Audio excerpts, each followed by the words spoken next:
Hi, I am Ömer Faruk Yılmaz. I'm gonna talk about introduction to 5th generation and 6th generation network technologies. First, let's clarify what these technologies are. 5G is the 5th generation of mobile networks. It's already being deployed across the globe, offering faster data speeds, ultra-low latency, and the ability to connect massive numbers of devices. 6G, meanwhile, is the upcoming 6th generation. It's still in the early research stages and is expected to launch around 2030, with promises of even more intelligent, immersive, and powerful than 5G. So, why do they matter? 5G and 6G are not just about improving our phones, they are about enabling the future. These networks will be the backbone of innovations in AI, automation, IoT, and smart infrastructure. They will power self-driving vehicles, remote surgeries, intelligent factories, and much more. In short, they will play a central role in shaping how we live, work, and interact in the years to come. Thank you for listening. Hello sir, my name is Mustafa. In this video I will talk about the evolution of mobile communication from 1G to 6G. We start with the 1G in the 1980s. It was analog, voice only, and it had very limited use. We use it mostly for military and the government processes. There was no universal standards, so devices didn't work across countries. 2G is arrived in the early 1990s, introducing the digital technology and the GSM standard across Europe. It expanded mobile use to general public and introduced SMS and simple data services.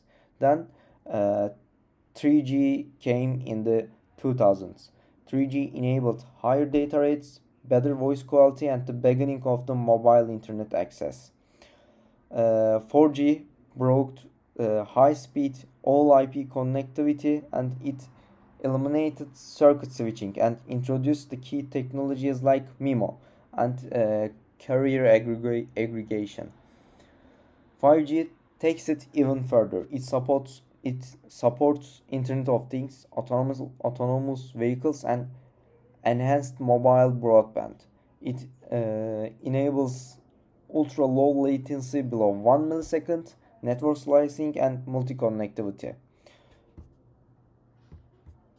Uh, 6G is still under development. It targets 1 terabit per second data rates and sub 0.1 millisecond latency. It aims to support holographic communication, brain computer interfaces, and deeply immerse XR experiences. That's it. 5G technology and architecture. 5G means that fifth generation wireless technology, and 5G technology is improved for IoT, AI, cloud, and autonomous technologies. And 5G makes consistency connection, and it provides high data speed and large capacity. And 5G, a lot of new kind technology like 5G core, new radio, network slicing, URLC, AMBB, MMTC, and others. For network slicing makes virtual network customization. And for 5G core, we can say that it's very flexible and powerful network control. And for standalone and non-standalone, these are supported hybrid deployment for 5G and 4G. And for application areas of 5G and 6G, we can say that 5G in healthcare, you can remote patient monitoring, and at the same time, you can exchange data in real time, and also you can remote surgeries with precision. And for 5G in education, 5G can be very useful for online classes with high quality. Also, it provides personalized learning experience. And for 6G, We are hoping that it will be very useful for VR and AR and autonomous vehicle, also remote medical operation, because the main purpose for that is minimizing ultra low latency and high bandwidth. And for 6G vision and goals, 6G is next generation mobile on the network deployment. It promises faster, smarter, and more efficient communication. And these are the 6G targets. And its main purpose is ultra low latency, higher data transmission rates, low energy consumption for IoT, and it's also its wider coverage with terahertz frequency bands. Today I would like to talk about the potential vulnerabilities in 5G and 6G networks, two generations of wireless communication that are transforming our world, but also introducing serious cybersecurity risks. Let's start with 5G. 5G promises ultra-fast internet, minimal delay, and massive device connectivity, especially through IoT.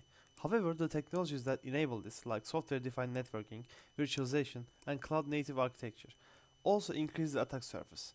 Hackers can exploit virtualized network functions and can cause significant disruptions across the network. On top of that, many IoT devices connected to 5G lack of proper security measures. These devices often use weak passwords, have no encryption, and don't get updates. That makes them too easy to hack, turning into the botnets. Also, since 5G hardware comes from global suppliers, attackers can insert hidden backdoors, tamper with components during the production, a major supply chain risk. Now let's move on to 6G. Although it's still being developed, 6G is expected to include artificial intelligence, machine learning, terahertz communication, and biometric tracking. These innovations will bring amazing capabilities, but they come with new threats. For example, AI models used to manage networks can be manipulated with bad data, allowing attackers to bypass detection. TSC signals are vulnerable because they require direct line of sight can be intercepted in urban environments. And biometric data like facial recognition and voice patterns could be stolen and misused for identity theft or surveillance. 6G will also deeply integrated into cyber physical systems like autonomous vehicles and smart cities, meaning that cyber attack won't affect just data but can have dangerous effects in real world. In conclusion, while 5G and 6G will greatly improve communication and technology, they also require stronger security. To protect future networks, we need to end-to-end protection, encrypted communication, trusted hardware, secure AI, and constant threat monitoring. Only then we can see and enjoy the new future of networks. Thank you. Hello sir, today I'll be covering two important parts of our pro reports, recommendations for improvement and the conclusion regarding 5G and 6G technologies. First part is recommendations. As 5G networks expand with faster speeds, lower latency and millions of connected devices, they also bring new security risks. To reduce these threats, one of the key priorities is to protect the supply chain. Since telecom infrastructure relies on parts from different suppliers worldwide, we must work with the trusted partners and monitor them carefully. The second part is international cooperation and zero trust. International cooperation is also essential to set a global standards with and avoid weak links across borders. Another important strategy is to use a zero trust architecture. Unlike traditional systems that assume everything inside the network is safe, Zero Trust continuously verifies all users and devices. This becomes even more important as the number of connected devices rises in the 5G and 6G era. The other part is encryption and future readiness. Encryption plays a key role in the securing communication. End-to-end encryption protects data both in transit and rest. However, with the development of quantum computing, classical encryption methods may become outdated. That's why investing in quantum-resistant encryption technologies is not just a precaution, it's preparation for the future. At the conclusion part, 5G has already transformed the way we connect. It brings faster internet, lower latency, and supports technologies like smart homes, autonomous vehicles, and health systems. However, the infrastructure also creates more entry points, increasing security risks. 6G is expected to launch around 2030s. This technology aims to connect everything from phones to drones to satellites in the space. But these advancements also introduce new technical and security challenges. But artificial intelligence will play a major role in 6G networks. That's why it's critical to ensure AI systems are trustworthy and not easily manipulated. As more personal data through the network, stronger data protection will be necessary. Experts say future networks must be designed with security in mind from the beginning. That includes zero trust models, end-to-end encryption, and international standards. For summary, if we learn from 5G and prepare well for 6G, we can build a smarter, safer, and more connected world. Thank you for listening to us.